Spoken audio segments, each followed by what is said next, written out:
Mesa Política. Una mirada feminista para avanzar en la igualdad. Hola, ¿qué tal? Hola, ¿qué tal? Muy buenos días. Ya lunes 30 de marzo del 2026, pues ya estamos terminando el tercer mes de este año que se nos está yendo como agua y que bueno, pues tenemos muchísimos temas sobre la mesa. Yo soy Lucía Lagunes Huerta y como siempre, pues muy agradecida de que nos permita estar esta hora con ustedes, pues colocando los temas trascendentes para la democracia en México, pero también para los derechos humanos de las mujeres.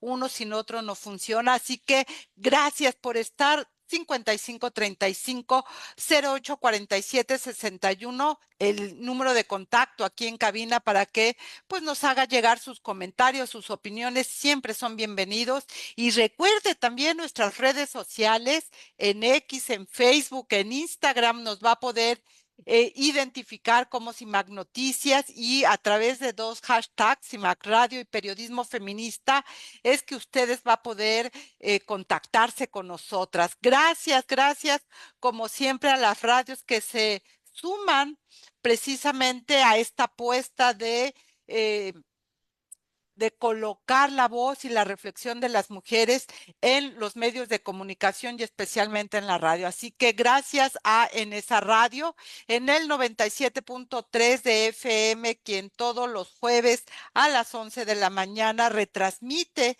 precisamente la emisión de este programa y en estos momentos está transmitiendo de manera simultánea Radio Monarca 106.7 de FM. Esta radio está ubicada en el municipio de Contepec, en el estado de Michoacán de Ocampo. Y también saludos a Radio Joco en el 106.9 de FM, la radio que está en Jocotitlán, Estado de México. Gracias por estar. Y bueno, la semana pasada nos presentaron una nueva ley, Angélica de la Peña, una ley más diría yo, pero tú cómo la ves, ¿cuál es tu reflexión esta mañana de lunes?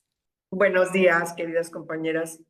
Bueno, pues escuchamos nuevamente después de, ¿qué será? 3, 4 años, creo que en el 22, al entonces ministro Saldívar, que mencionaba un tema parecido al de hoy. Enunciaba una ley para la tipificación del feminicidio y presentó esa iniciativa. Vamos a ver ahora cuando tengamos la iniciativa en forma si es la misma o tiene cambios. Entonces tenía críticas muy importantes, entonces vamos a ver qué pasa ahora. La pregunta que haces, querida Lucía, ¿es necesaria una ley en esta materia en el país? No es una discusión nueva, es una discusión en que estas que estamos aquí en esta mesa tenemos muchos años dándola, y hay un debate respecto de si es necesario que haya una definición del tipo penal que pueda ser el mismo en todo el país. Me parece que en ese sentido también hemos dicho que es necesario que el tipo penal de feminicidio pues tengan las mismas características en todo el país, es decir, a nivel federal y en las 32 entidades. No todas las entidades tienen en su código penal la tipificación del feminicidio y en donde existe hay distintas variantes de redacción. Por lo tanto, pareciera plausible que tengamos una sola definición. Eso indica que es necesaria una reforma al artículo 73 de la Constitución para que el Congreso de la Unión tenga facultades para legislar en la materia, es decir, hacer una sola ley nacional o ley general. Yo tengo mis dudas. Habrá que ver cómo se establece en la reforma la redacción, pero me parece que debemos tomar en consideración que más del 97% de delitos inscritos en asesinatos violentos contra mujeres, que es la característica del feminicidio, pues estamos frente a un tipo penal que se está inscribiendo, por desgracia, en las entidades federativas, no a nivel federal. Entonces, yo creo que en ese sentido ahí tenemos un asunto que tendremos que resolver. Ahora, los agravantes, hablan de que va a tener 21 agravantes, habla de que va a tener también el delito va a inscribirse desde el principio cuando hay un asesinato violento de mujer como feminicidio, y si no lo es, bueno, pues entonces se recompone. Eso al revés de lo que estaba inscrito el delito, es decir, primero se investiga y luego se ve si tiene las características para feminicidio.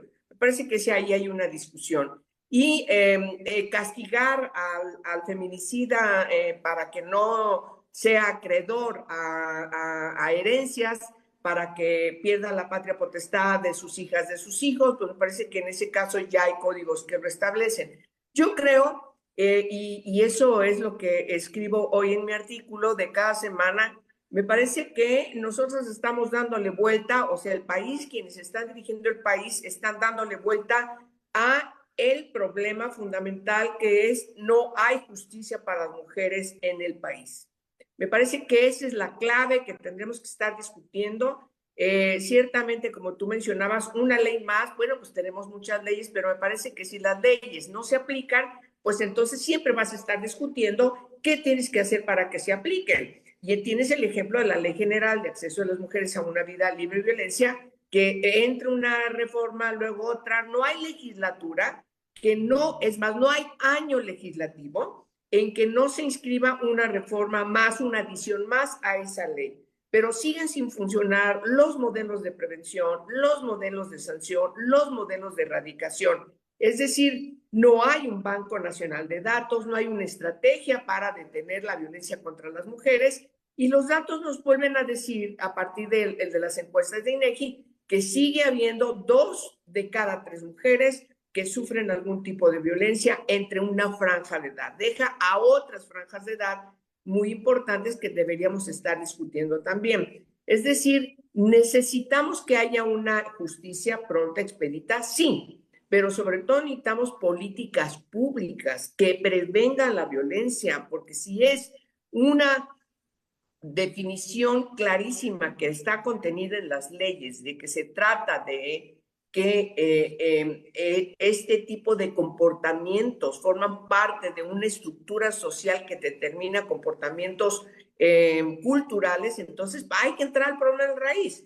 Y el problema de raíz es el machismo. El problema es el predominio de un sexo sobre el otro. El problema es que las mujeres no son sujetas plenas de derechos. El problema es que no se educa a las niñas y a los niños como pares. El problema es que sigue prevaleciendo una actitud misógina, visible e invisible, incluso desde las instituciones, y hasta ahora han sido deficientes en el establecimiento, sobre todo las del ámbito administrativo, en los 3 órdenes de gobierno, para atender las causas y prevenir para que estas causas se deconstruyan y podamos garantizar una vida libre de violencia para todas las mujeres de todas las edades, desde que nacen hasta que mueren.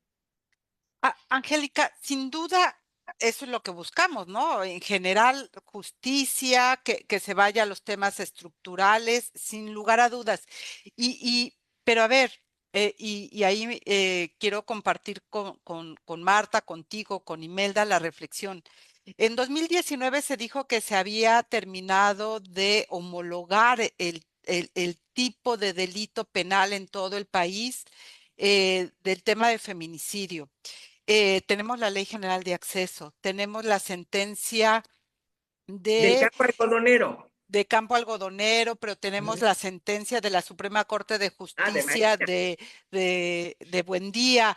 Es decir, tenemos un marco legislativo tanto nacional como órdenes internacionales que van en ese camino, Marta, es decir, en acceso a la justicia, en la no repetición, en la reparación integral del daño, incluso en el tema de atención a orfandad por feminicidio en diciembre a propósito del caso que llevó Norma Andrade, ¿no? En fin, por eso yo digo, una ley más. Eh, eh, eh, ¿Tú cómo miras, Marta? No sé si esto nos complica realmente o nos ayuda al tema. Y qué gusto saludar a las queridas compañeras Angélica, Lucía, Imelda y a las audiencias que hoy nos acompañan. Coincido plenamente contigo, Lucía, con este cuestionamiento porque yo creo que el gran problema que tenemos con el asunto de las violencias a las mujeres es que no es un problema de leyes, ¿no? O sea, como tú bien haces un recuento de lo que ha sucedido con la ley, pues ha llevado muchos años, ¿no? Incluso el tipo penal llegó después de la ley general que fue muy importante para generar toda la conceptualización que además hizo Marcela Lagarde, que me parece fundamental, ¿no? Que además se da justamente en nuestro país y después es replicada en una buena parte de los países de la región. Después se llevó esto a un tipo penal y la discusión también para llevarlo al Código Penal en el 2012, en el Código Penal Federal, fue muy importante. Participaron organizaciones, víctimas, se retomaron sentencias, veníamos del marco de derechos humanos, en fin, fue un tipo penal muy consensuado, ¿no? El del Código Penal Federal. Y ahí se inició una larga camino para que los estados los incorporaran a sus códigos estatales, porque además recordemos que nuestro sistema de justicia pues es muy complicado porque implica ir código por código estatal, ¿no? Y efectivamente en 2019 se concluyeron los 32 códigos penales más el federal. Y déjame decirte, por ejemplo, que uno de los últimos estados fue justamente Chihuahua, ¿no? Donde todo este periplo comenzó. Y además seguramente se acordarán, estábamos como legisladoras con Lorena Villavicencio, que Gertz Manero, que era fiscal, incluso intentó desaparecerlo, ¿no? El tipo penal de feminicidio, porque decía que era muy complicado, que no lo entendía, ¿no? Que era muy difícil acreditar. Entonces, ¿cuál es el tema aquí? Yo creo que uno no es un problema de leyes, es un tema en el cual realmente tiene que ver con cómo las autoridades que tienen que atender este tema de la violencia feminicida contra las mujeres no están actuando. Y el segundo tema, me parece que lo que sucede con esta ley, como lo marca, o como digo, efectivamente no conocemos todavía la iniciativa, pero lo que presentaron en la presidencia, en la mañanera, pues básicamente lo presentan como un tema técnico, cuando el tema del feminicidio, y me parece que esa es la parte fundamental que hizo Marcela Lagarde con la Ley General de Acceso es hablar del feminicidio como un tema estructural. Es decir, el feminicidio no es el acto en sí de la violencia que mata, que asesina en ese momento a las mujeres, sino son todos los hechos que permiten que se dé la violencia feminicida. Y me parece que eso es un cambio, ¿no? De concepto, de conceptualizar el problema y el fenómeno del feminicidio, y por eso es que además para prevenir y atender el problema se requiere de muchas instancias, entre ellas las fiscalías, pero ver qué está haciendo educación, salud, justicia, mujeres, etcétera, porque es un tema estructural, no es un tema ahí meramente técnico de quítale o ponle características y investígalo. Sin duda, me parece que nos hemos pasado años y años tratando de sensibilizar, capacitar y formar a gente de las fiscalías, pero pues los hechos, o sea, lo que nos demuestra la evidencia es que no ha pasado que realmente cambiar esta cultura misógina y machista que se da en esos espacios de procuración de justicia, o que así se llaman, pero que no sirven para procurar justicia. Y ahorita con esto me parece que lo presentan pues como un tema técnico que a ver si lo entienden pues los que operan en estos espacios de justicia. Eh, y algo que esto que tú señalas me parece muy importante, mi estimada Marta, el tema de no entender que no es un problema técnico, sino que es un tema estructural, ya lo decía Angélica, ¿verdad? También, pero es como si se fuera una varita mágica, ¿no? Es decir, ya hicimos la ley, ya lo vamos a resolver, y lo que decía la presidenta, y regresaron del corte, Imelda, tu reflexión va a ser muy importante. Decía la presidenta, no creo que nadie se oponga a que esta ley, una ley que reconozca desde el primer momento una muerte violenta contra las mujeres sea investigada como feminicidio, ¿no? Como si fuera algo novedoso. Y yo digo, bueno, hace 11 años que la Corte, la Suprema Corte de Justicia de la Nación, determinó que esto fuera así. Y hoy nos lo están dando como si por primera vez se colocara en el escenario público, y creo que ahí se tarda mucho para avanzar y tener otro tipo de respuestas que necesitamos las mujeres, porque como diríamos, las que están poniendo las vidas son de este lado. Y creo que ahí es donde nos quedan a deber. Gracias, Antonia Luján, gracias, Susana Gil, buenos días también para ustedes dos. Imelda, algo que decían, sobre todo las madres que han estado acompañando el proceso de búsqueda de justicia para sus hijas, que entrevisté entre ellas a doña Irinea Buendía, Norma Andrade y Antonieta Muciño, es, nunca nos consultaron. A nosotras nunca nos preguntaron qué opinábamos. Y yo supongo, pero no lo sé, mi querida Imelda, que organizaciones como la que tú encabezas, que lleva mucho tiempo ya, pues eso, buscando justicia para las mujeres, no sé si también las consultaron. Creo que ahí seguimos teniendo un hueco en términos de la construcción de este tipo de normas y te preguntaría lo mismo, una ley más. Tú dirás cómo la valoras, mi querida Imelda. Hola, ¿qué tal, Lucía? Pues bueno, saludándolas por supuesto y a quienes nos siguen y nos comparten. Saludos a Marta y Angélica y a todas ustedes. Yo quiero, Lucía, comentar a lo mejor dos aspectos, irme al tratando de contestar tu pregunta sobre cómo se dio, o sea, si se dio o no algún tipo de consulta. Yo quisiera justamente, digamos, integrar y sumar mi aportación a la conversación desde dos ámbitos, un ámbito técnico y un ámbito político. Y desde el punto de vista técnico, quiero señalar que quienes efectivamente hacemos un análisis de los documentos, leyes y lo que nos proponen y presentan, pues siempre tenemos que, importante, acudir a cuáles son los estándares, ¿no? De respecto de estándares internacionales de derechos humanos, porque nuestro marco finalmente para abordar estos temas. Y desde ahí voy a hacer nada más algunos señalamientos puntuales para información. Existe, Lucía, desde estos estándares de los que hablo, existe una ley modelo, ¿no? Una ley interamericana modelo para, digamos, abordar el feminicidio. Y desde ahí esta ley fue creada en el 2018 por digamos, la Comisión Interamericana de las Mujeres, el Mecanismo de Seguimiento a Belén do Pará, MEXEBE, desde el 2018. Posteriormente se creó la guía para la implementación de esta ley modelo, ¿no? Entonces, para podernos entender. ¿Qué significa esto? Pues bueno, una ley modelo de la que yo estoy haciendo referencia normativa y la guía, digamos, que se crea por un equipo interesante, importante, también no solo de la Organización de los Estados Americanos, sino también de ONU, de Naciones Unidas, digamos, procura buscar instrumentos o elementos operativos de esta primera ley modelo. Ese es nuestro marco de referencia. Si este es nuestro marco de referencia, revisaba yo lo que nos presentaron o entregaron o compartimos sobre esta propuesta de ley, digamos, de feminicidio para prevenir, atender, sancionar lo que fuera feminicidio. Y entonces yo hice un cotejo, por eso estoy haciendo esta primera intervención, Lucía, hice un cotejo de esto que nos presentan con si se parece a la ley modelo o si se parece a la guía, ¿no?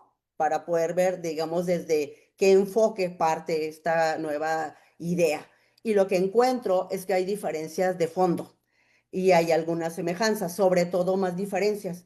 Y porque además este es un tema que a mí me parece importante poderlo discutir, incluso conversaba con alguna colega el fin de semana, discutirlo en otra mesa con mayor profundidad, pero me parece importantísimo solamente señalar que hay diferencias importantísimas con estos estándares. Por ejemplo, en el tema de prevención, ¿no? La ley modelo plantea un cambio cultural y esta ley que nos presentan es una acción institucional.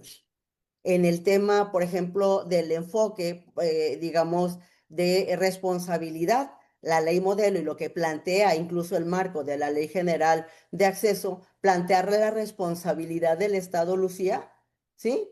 Digamos, en las omisiones de prevención, de ascensión y demás, y esto que nos presentan a nosotras no reconoce ningún tipo de responsabilidad del Estado, ¿no? Sino solamente acciones de coordinación.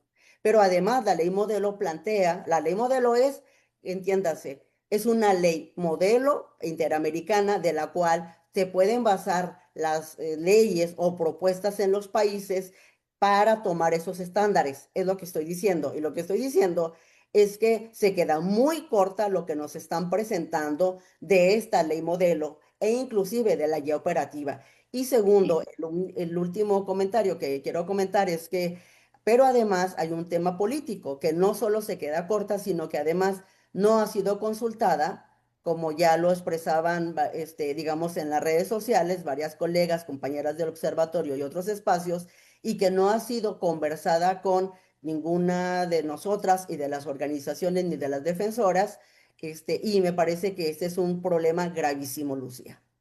Y, y yo vuelvo al tema, es decir, qué tan práctico, mi querida Angélica, déjame ponerlo de esta manera, eh, va a resolver esta ley? Porque esta ley tiene, bueno, reforma el constitucional que tiene que ser aprobado, luego tiene que ser aprobada la ley general y luego se tiene que ir a las entidades federativas para que se vayan creando, y corrígeme si estoy equivocada, las leyes estatales.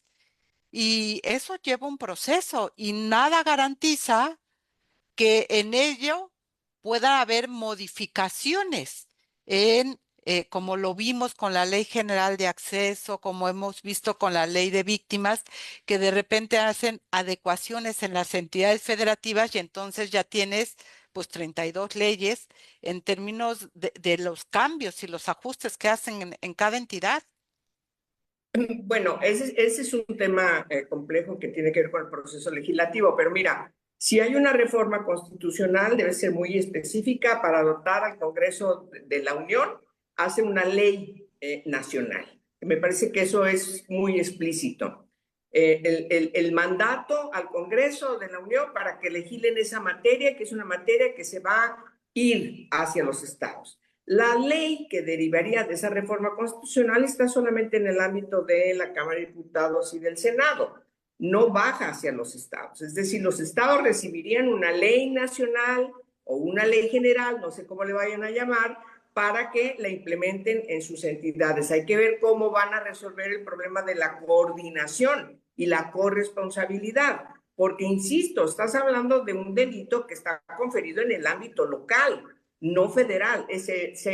A ver, ¿cuándo sería federal? Bueno, pues cuando se perpetre en un consulado, cuando se perpetre en un barco, cuando se perpetre con delitos que estén inscritos en la delincuencia urbanizada. Pero todos los demás feminicidios están inscritos en el ámbito local, es decir, las relaciones personales, qué sé yo. A ver, me parece que quiero rescatar lo que acaba de decir Imelda. Hay un problema de fondo que siempre hemos señalado, que no tuvo, como bien lo dice Marta, la Ley General de Acceso de las Mujeres a una Vida Libre de Violencia. Fue esa ley resultado de consultas, de un estudio desde la Comisión de Feminicidio que presidió Marcela Lagarde, donde en cada uno de los estados diferentes especialistas y expertas y feministas y víctimas también discutieron la necesidad de que hubiera una ley con esas características. Remontamos en ese entonces, debemos recordar, este concepto de la violencia contra las mujeres y vindicamos el derecho humano a acceder a una vida libre de violencia. Me parece que esa parte es medular. De manera que no es posible ahora, querida Lucía, a tu pregunta, no haya una discusión nacional con las mujeres que han estado trabajando, las que tienen toda la expertise, las que llevan los casos de feminicidio en los estados, las defensoras y las víctimas que están en asociaciones que saben perfectamente bien cuáles han sido los obstáculos que han enfrentado para acceder a la justicia. Pero la justicia desde la Procuración de Justicia, desde la investigación del Ministerio Público, es más, desde la policía en la cadena de custodia. Es decir, estás frente a un problema muy complejo, pero no se puede entender, y ahí también rescato la opinión de Marta, si no entras al asunto de manera medular respecto de la necesidad de la prevención. Nosotras hemos dicho claramente aún, no solamente repitiendo todo lo que los tratados internacionales y los estudios a nivel interamericano que se han hecho, etcétera, la Belén do Pará, etcétera. A ver, el problema de fondo es que la violencia contra las mujeres y su expresión cruenta, que es el feminicidio, es una violación a los derechos humanos de las mujeres. Me parece que Angélica, esta perdón. parte es fundamental. Violación a los derechos humanos de las mujeres, Lucía. Sí, a ver, quiero aclarar y lo pregunto para las tres. Es decir, la ley que emane de la Corte del Congreso no va a poder ser modificada, solamente va a ser, digamos, operada por las entidades federativas. Sí, claro, porque tú estás dotándole al Congreso de la Unión la facultad para legislar en la materia. No estás mandando un tipo de ley para que los estados la discutan. A ver, el proceso legislativo, como lo planteó la consejera jurídica, es, vamos a hacer una ley nacional y en ese sentido una sola ley, y para que eso pueda ser posible tienen que reformar la Constitución. Es decir, Ajá. o dotarle de ese De esa facultad al esa Congreso, porque no la facultad. tiene. Hasta No ahora lo no lo tiene, tiene en materia ¿no? de violencia contra las mujeres. Antes de que nos vayamos al corte, Angélica, Marta. Sí, no va, mira, güey, y el otro gran problema me parece es que pueden hacer muchas leyes, pero lo que hemos visto con el paso de los años es que los presupuestos para prevenir, atender y sancionar las violencias contra las Volvemos. mujeres han venido desapareciendo. Entonces, una ley de esta naturaleza como tal, una ley donde vienen pues un montón de implicaciones en materia de política pública, requerirían tener recursos claramente destinados a cada una de esas dependencias que se estén involucrando y particularmente las fiscalías. Sabemos que el gran problema con el que siempre se combate desde las fiscalías es que ni recursos tienen para entender y atender el tema que les corresponde de investigar los feminicidios con esta perspectiva de género y simple y sencillamente no sucede. Entonces, vuelvo a lo mismo, el problema Mm. no es un tema de leyes, sino realmente de ponerse a hacer la chamba que les toca. Y me parece que tenemos muchos años dándole vuelta al mismo asunto y ahora pretenden que con esto se diga que se está realmente haciendo algo contra las violencias de las mujeres y pues definitivamente no se va a seguir alargando el tema más allá de que vaya a suceder esta discusión o no en los congresos locales, simple y sencillamente van a seguir alargando el asunto sin que haya realmente la atención a la impunidad, que es o sea, lo que cruza el problema de los feminicidios siempre ha sido básicamente dos, la impunidad y el tema de las fiscalías. Y ninguno de esos dos temas están atendidos en esta ley que presenta la presidenta. Y que es un tema estructural en nuestro país. Digo, 98% de impunidad en los delitos en general te habla de que algo no funciona en una institución que ha sido prácticamente intocada, ¿verdad? Antes de entrar al segundo tema, Marta, si me das 2 segundos, porque sí me gustaría, Imelda, tratar de aterrizar un tema, porque en la práctica, en la vida cotidiana, las abogadas, las madres que están buscando justicia, yo no sé si con esta ley resuelvan el tema de el acceso real a la justicia y la reparación integral del daño. Es decir, hay 3 elementos en esa ley que nos presentaron, ¿no? La prevención, que tú ya lo abordaste y no me quiero abonar, no quiero entrar más. El otro tema tiene que ver con la impunidad, que de alguna manera, bueno, ya tanto Marta como Angélica lo hacen, pero en lo concreto, en la práctica cotidiana de litigar, de ir a las madres, y el otro que tiene que ver con la protección realmente, la reparación integral, porque ese es todo un tema. Yo te pediría, por la experiencia que tú tienes, si esta ley realmente abona ello, mi querida Imelda. Digo, más allá de esta ley modelo que sin duda ya lo has hecho en lo cotidiano, ¿tú qué ves? Sí, yo lo que creo es que lo que terminan haciendo es que nos remiten a la ley de víctimas, Lucía querida. Entonces, en realidad, no hay más propuesta. Sí, me parece a mí, finalmente, que justo para abordar el tema de las reparaciones y que además hay bastante trabajado en el aspecto, incluso hay países, Lucía, que tienen, estoy recordando algunos, que tienen ya, digamos, propuestas de reparaciones de leyes generales de reparaciones de daño y esta propuesta que nos están haciendo no lo tiene. Entonces, eso es lo que te diría. Por eso considero que se queda muy corta. Me parece que, sin embargo, yo diría que la propuesta que nos hacen o que hacen debe de generar lo que ya estamos haciendo en este programa, que es justamente debatir. Sin embargo, me parece a mí que el gobierno de la República, sobre todo la Secretaría de las Mujeres, me da la impresión de que tiene miedo de debatir de las propuestas que hace, digamos, y que tiene miedo de debatirlas con el movimiento feminista, Lucía, con las defensoras, con las madres.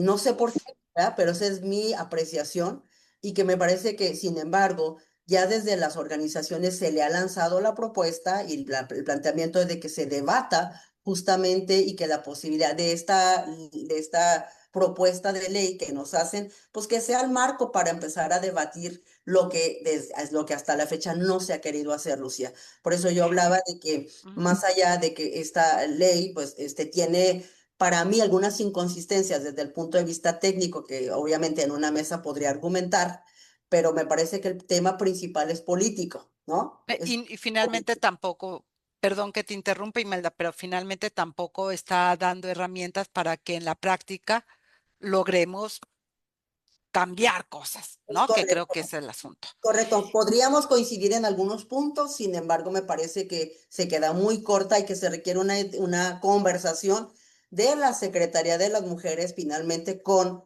todo Y el la movimiento. fiscalía, Así es, y querida. yo agregaría la fiscalía.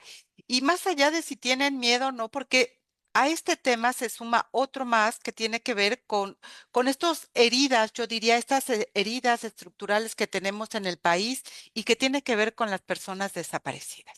Eh, Más allá de los números, mi querida Marta, si son muchos, si son pocos, lo cierto es que tampoco hay una respuesta clara de cómo resolver este terrible, terrible tema de desaparición en nuestro país, Marta. Y se suma uno con otro, porque tampoco discuten con las mamás buscadoras. Digo, no sé si tengan también miedo en la comisión de búsqueda, pero lo cierto es que no les interesa dialogar con quienes están enfrentando el problema de manera cotidiana, Marta. Es terrible lo que sucede con el tema de las personas desaparecidas en México, porque incluso cuando yo oigo digamos, lo que dicen en la conferencia desde la presidencia, sí, o sea, casi dan a entender, ¿no? Que las personas desaparecen, ¿no? O sea, como si fuera Por un arte de tema magia. por arte de magia, ¿no? Y no asumen la responsabilidad que el Estado tiene. O sea, sin duda no podemos dejar de reconocer, y creo que obviamente el gobierno no reconoce, que hay un problema de violencia generalizada en el país, que hay un tema de delincuencia organizada, ¿no? Y que al final de cuentas, eso es lo que ha venido influyendo en el tema de las personas desaparecidas, pero incluso en el tema justo de la delincuencia organizada, de la violencia que se vive en el país, de la gran cantidad incluso de personas que se han tenido que desplazar por estas violencias que se viven en el territorio, ¿no?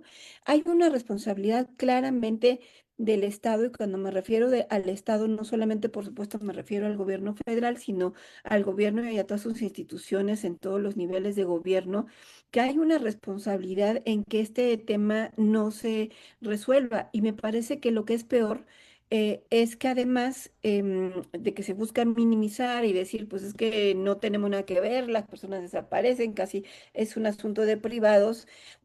Además se busca permanentemente minimizar los datos, decir que no es ahí y seguir dejando en la vulnerabilidad total a las madres buscadoras, porque fundamentalmente las que se dedican a buscar a sus hijos e hijas desaparecidas son las madres, sin herramientas, frente a riesgos tremendos. Hemos visto muchos casos de madres buscadoras asesinadas. El último de Gómez Tagle fue tremendo. En fin, está sucediendo el tema y entonces a lo que nos enfrentamos ahorita es una narrativa desde la conferencia mañanera en la que efectivamente no hay ni ha habido intención desde el gobierno anterior y este de reunirse con las madres buscadoras. Presentan un nuevo, pues digamos, registro nacional de personas desaparecidas, y aunque no se atrevieron a tanto a desaparecerlas, ¿no? Del registro, lo que hacen es presentar una información en la cual disminuyen considerablemente los casos de personas desaparecidas, básicamente a los que tienen más datos y presentan datos, que es la gran mayoría, diciendo, pero de todos los demás no tenemos ningún tipo de información de ellos, hay datos inconclusos y casi dan por hecho que por lo tanto no son personas desaparecidas, ¿no? Y eso me parece que al final de cuentas, pues es esta depuración que ya se anunciaba desde el gobierno de López Obrador y que te digo, no se atrevieron a tanto como desaparecer esos números, pero sí están minimizándolo en el sentido de decir solamente estos son los que tenemos datos confiables de que si hay denuncias de que están las personas desaparecidas, de todos los demás no tenemos datos. Y me parece que es tremenda esta narrativa de ponernos a pelear sobre los números, porque pues al final de cuentas se trata de vidas de personas y no solamente de las personas que están desaparecidas, sino de familias deshechas a partir de esta tragedia que implica que una persona esté desaparecida y que no sepas qué va a pasar o qué pasó con ella y si vas a poderla encontrar aún con vida. Y que, Angélica, me parece, Marta, Imelda, es que cuando miro este proceso de la ley general o nacional o lo que vaya a terminar en materia de feminicidio y esta respuesta a las desapariciones que son un problema grave de derechos humanos, eh, y esta necesidad, yo diría, del gobierno federal de tratar de sacudir como parte de su responsabilidad la respuesta que tienen que dar a la ciudadanía, porque más allá de si yo tengo una persona desaparecida o no, lo que sí quiero saber es que no sea yo la próxima o que alguien cercano de mi familia no sea la próxima y tampoco encuentro dónde ni cómo el gobierno federal lo está asumiendo y los gobiernos en general. Escuchaba a la directora de Amnistía Internacional de México y ella decía, lo que no dicen es quién encuentra a las personas desaparecidas y no son los gobiernos, son las madres buscadoras las que están encontrando a las personas desaparecidas, entre otros temas, Angélica. Pues sí, mira, es una tristeza porque la ley en esta materia de desaparición forzada y cometida por particulares está inscrita en dos pilares fundamentales. Uno es el sistema de búsqueda. El sistema de búsqueda que está inscrito en la autoridad administrativa, particularmente desde gobernación.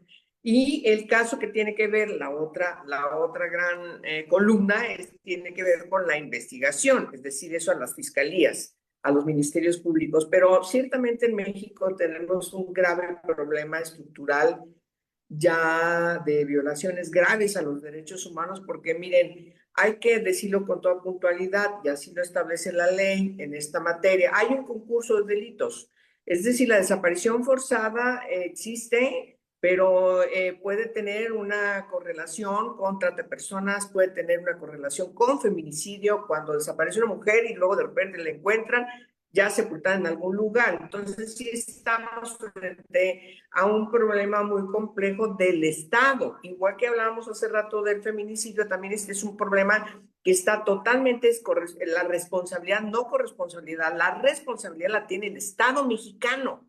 Y las dos convenciones pues son muy puntuales y son la ley general sobre desaparición forzada, pues armoniza y además tiene una sanción muy importante la ley, que está inscrita en Parlamento Abierto. A mí me han preguntado, a ver, ¿cuál es tu opinión del Parlamento Abierto? A ver, yo tengo, igual que Marta, pues experiencia legislativa y la ley que es evidencia de un Parlamento Abierto real es la ley contra la desaparición forzada, porque la hicimos con las propias organizaciones, las personas que buscan en mesas de trabajo, con lápiz en la mano, artículo por artículo, no solamente con el gobierno, no solamente incluso con organizaciones internacionales como incluso la Cruz Roja, la Cruz Roja Internacional, etcétera, sino lo hicimos con las organizaciones, con el movimiento por nuestros desaparecidos. Ahí estaban sentados en la mesa meses inscribiendo artículo por artículo.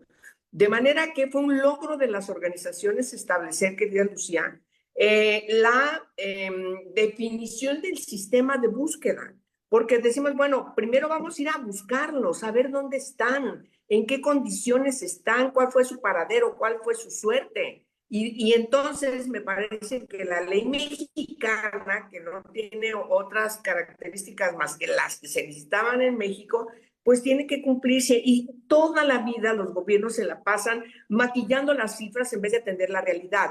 Y además un gran prejuicio, porque dicen, ¿en qué andaba ese muchacho que desapareció? ¿En qué andaba esa muchacha que desapareció? Perdónenme, el problema es tan complejo que pareciera que estamos en un país de guerra, y somos un país que no tiene guerra. Ni en Chile, ni en Brasil, ni en Argentina, que tuvieron dictaduras, la suma de las desapariciones forzadas de esos tres países que sufrieron dictaduras se empareja con los datos de personas desaparecidas en México. Es verdaderamente lamentable, Lucía. Absolutamente y doloroso, ya lo decía Marta, yo creo que ahí está el tema, ¿no? Porque es demasiado dolor en un país, ya sea por la violencia feminicida y por las desapariciones de seres humanos, porque no podemos acostumbrarnos a que esto ocurra en un país democrático, en un país sin guerra, en un país que diríamos, y hacia afuera, en ocasiones, ¿no? Lo miran como, va muy bien México. Y estos datos creo que nos dicen otra cosa. Y miren, a veces cuesta trabajo no hacer comparaciones, pero en estos días en España ha habido 2 feminicidios en una semana y y la gente se movilizó en las dos ciudades. Los vecinos, las vecinas salieron a la calle, las autoridades tuvieron que rendirle cuentas a esa ciudadanía. Imelda, y acá parece que es un sentido contrario.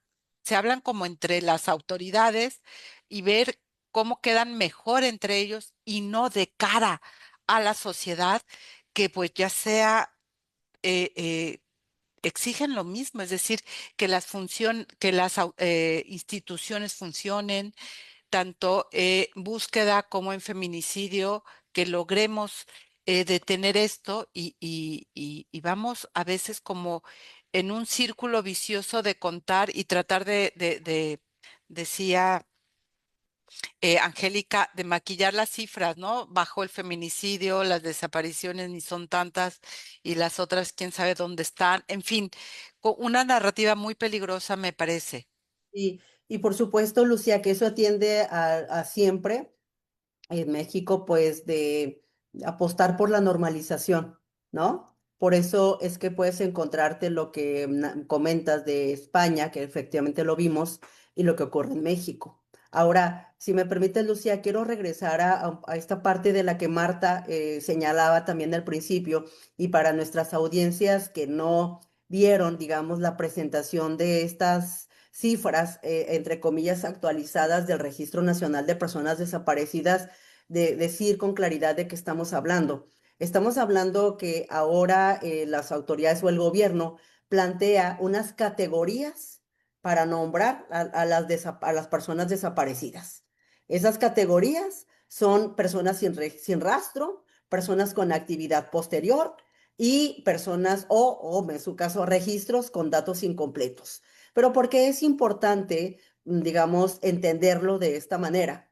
Porque si ahora nos presentan que de estas 132,000 personas de esta actualización del registro, digamos, en estas categorías, si una categoría es actividad posterior, ¿qué significa que estas personas, que son miles de personas, han tenido actividad posterior? La pregunta es si estas personas están a salvo, Lucía, o no están a salvo, ¿no? Eso es lo relevante. Y si nos hablan de que una tercera parte de estas 132,000 son datos incompletos, ¿de qué estamos hablando, Marta, Angélica? Estamos hablando de la respuesta que el Estado tiene tan precaria e inclusive para hablar que continúan datos incompletos, ¿no? Imagínate lo grave, ¿no? Entonces, por eso me parece importante y además de estas que se mantienen activas, es decir, que no se sabe su paradero, ¿verdad? Entonces, tenemos que entender que hay una manera ahora, como se nos presenta, distinta de categorizar, ¿no? esta manera de organizar esas categorías de las desapariciones. Dicen los colectivos de madres y también varias de las que hemos preguntado que se trata de diluir y de minimizar la crisis de desapariciones, que por eso es que se presentan estas categorías, Lucía. Y entonces el tema de fondo principalmente es, ¿va?, hacia las buscadoras, a las madres, que dicho sea de paso, no olvidemos, Angélica, Marta, que la mayoría de las personas que buscan son madres. O sea, son las mujeres las principales buscadoras, Angélica. Y reconocer también, aprovechar para reconocer mucho el trabajo que ustedes hicieron, particularmente tú, Angélica, porque de las mejores experiencias que yo he podido conocer en México a nivel de consulta para la construcción de leyes es la que ustedes y la que también tú encabezaste. Y me consta, porque compañeros de míos desde Juárez y madres de Juárez fueron a ese proceso que tú relataste para construir ese instrumento tan maravilloso que fue la Ley de Personas Desaparecidas. Y me parece que esa experiencia sería importantísima que en algún momento la escribieras con mucho más detalle, creo. Y finalmente terminar mi comentario diciendo que estamos hablando de seguir administrando los datos o de que se trata de cómo el país y cómo desde las instituciones se quiere enfrentar esta crisis. Y me parece que la respuesta la estamos viendo en la categoría de estas formas en que se nos presentan, pero sin definir y decir en dónde están las personas desaparecidas, ¿no, Lucía? Entonces, Y se trata de eso, de que han desaparecido los datos, los números, porque se nos presentan de una manera para minimizar el problema. son como doble o triplemente desaparecidas, pero me pregunto o pienso, ¿por qué gastar tanto tiempo en tratar de negar algo que es a la luz pública, algo, digamos, innegable? La crisis de derechos humanos está en México y parte de ella, sí los feminicidios y sí también las desapariciones, mi querida Marta, y cerramos contigo, Angélica. Sí, pues yo en este punto quisiera como poner tres cosas que son lo que me parece más relevante con respecto al registro, o sea, más allá de pues de la gravedad que significa el tema de las personas desaparecidas en nuestro país, del dolor, ¿no? Tan tremendo, o sea, yo ni siquiera me lo podría imaginar, ¿no? Estar en sus zapatos es tremendo, pero como centrándome en esta idea del registro que presentaron recientemente en la conferencia de la presidenta, lo primero es que, o sea, mover personas, esto que decía Imelda, ¿no? De las categorías que hicieron, mover personas de una categoría a otra no significa que hayan sido encontradas. Es decir, están buscando minimizar los números, poniendo estas categorías para decir, estas son las que están formalmente desaparecidas, estas son las que no tenemos datos completos, ¿no? Pero eso no implica que realmente lo estén encontrando, ¿no? Y ese es creo que el gran tema ahí con este registro. Luego, la falta de transparencia metodológica es fundamental. O sea, si no hay una claridad total sobre qué criterios están usando para la depuración, recordemos además este tema de cómo pues personas del bienestar, ¿no? De la Secretaría de Bienestar, que son servidores de la nación, fueron a recorrer según las casas, y realmente si ellos tenían alguna metodología de verificación, si, y obviamente nos queda que no han participado las familias, ¿no? Y entonces, sin una metodología pública y verificable, cualquier ajuste que presenten, por supuesto que va a generar desconfianza. Y en ese mismo sentido, en mi último comentario al respecto, es que por obvias razones las familias no confían en este registro, porque los colectivos han denunciado permanentemente el subregistro, las omisiones, por la falta de actualización con una metodología, y el problema puede ser doble. Antes faltaban personas y ahora podrían sobrar, y lo pongo entre comillas, por el ajuste. El registro no ha sido confiable ni para sumar nombres a la lista, ni en el registro, pues, ni tampoco para depurarlos y restarlos. Y entonces termina siendo un registro en el que no confía nadie porque no sirve ni para una ni para otra cosa, y que lo que sí nos queda claro es una manera de buscar evadir la responsabilidad que el Estado tiene en la desaparición de personas. Angélica, y no puede el Estado hacerse a un lado, es su tarea. No, bueno, a ver, la desaparición forzada es perpetrada por agentes del Estado o por aquiescencia de agentes del Estado, o sea, no hay de otra. Entonces, lo que están haciendo Con esto es ahí diluir respecto de si hay personas no localizadas, entonces no están inscritos en lo que es la categoría de desaparición de personas o desaparición forzada, que es el delito más grave. A ver, yo creo que necesitamos seguir insistiendo en que el Estado es irresponsable. El Estado le da la vuelta a asumir, la presidenta puede decir, bueno, todas estas desapariciones no son mías, no, pero muchas sí son de ella. En este año y medio que tiene, ha habido desapariciones porque no ha parado de perpetrarse el delito. Entonces, y es de época de Calderón, sí, la época de Calderón, pero sigue todos estos años, ya con una ley, sigue desapareciendo personas, pero además, yo hace rato hablaba del concurso de delitos, aguas. Vean ustedes los datos que traen sobre todo las organizaciones. ¿Dónde está creciendo más la desaparición forzada? En mujeres, niñas y niños. Son las tres cifras en donde está creciendo. ¿Qué quiere decir? Pues que está detrás la trata de personas. No solamente la muerte violenta de mujeres que pueden ser ocultadas y entonces tienes el feminicidio. No, está la trata de personas con fines de explotación sexual, de servidumbre, lo que ustedes quieran. Pero necesitamos entender que México tiene un grave problema de violaciones graves a los derechos humanos en donde no nos alcanzan los dedos de la mano para hablar de todos estos delitos que están configurados como graves violaciones a los derechos humanos. El Estado tiene la responsabilidad y debe asumirla sin prejuicios si quiere realmente resolver el problema, porque no lo están resolviendo, lo están maquillando. Y entonces resulta que la presidenta se llena la boca de decirnos cosas que la verdad no corresponden a lo que están exigiendo las organizaciones que tienen claramente el diagnóstico de lo que está pasando en el país y lo que ha venido pasando.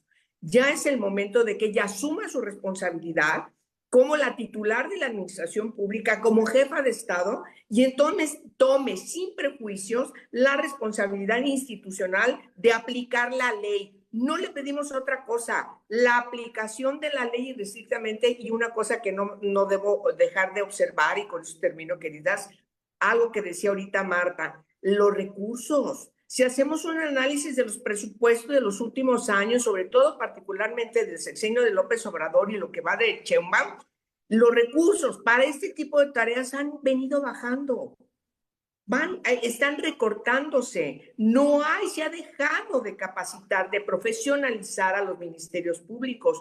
Por eso el sistema de búsqueda no funciona, porque tampoco las instituciones, los que están en la Secretaría de Gobernación, están funcionando. ¿A quién le dejan esta tarea? A las madres. Son las que encuentran, son las que buscan y son las que sacan. El Rancho Izaguirre, ¿cómo se dio a conocer? Por madres que estaban investigando, no por investigación de la autoridad no quiere investigar, porque hay responsabilidad. Los agentes del Estado a nivel municipal y a nivel estatal y a nivel federal de que ese rancho funcionara allí.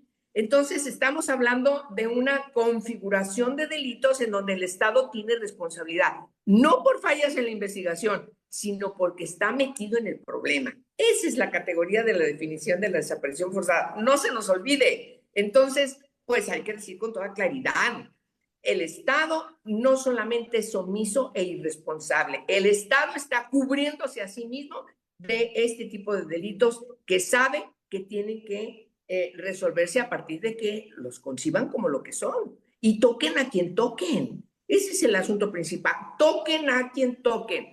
México necesita justicia ya y saber dónde están, qué pasó con ellos. Y, por supuesto, yo estoy a favor del clamor. Vivos se los llevaron, vivos los queremos. Vivas se las llevaron, queridas, y vivas las queremos, porque están creciendo, sobre todo en las franjas de chicas jóvenes cada vez más pequeñas.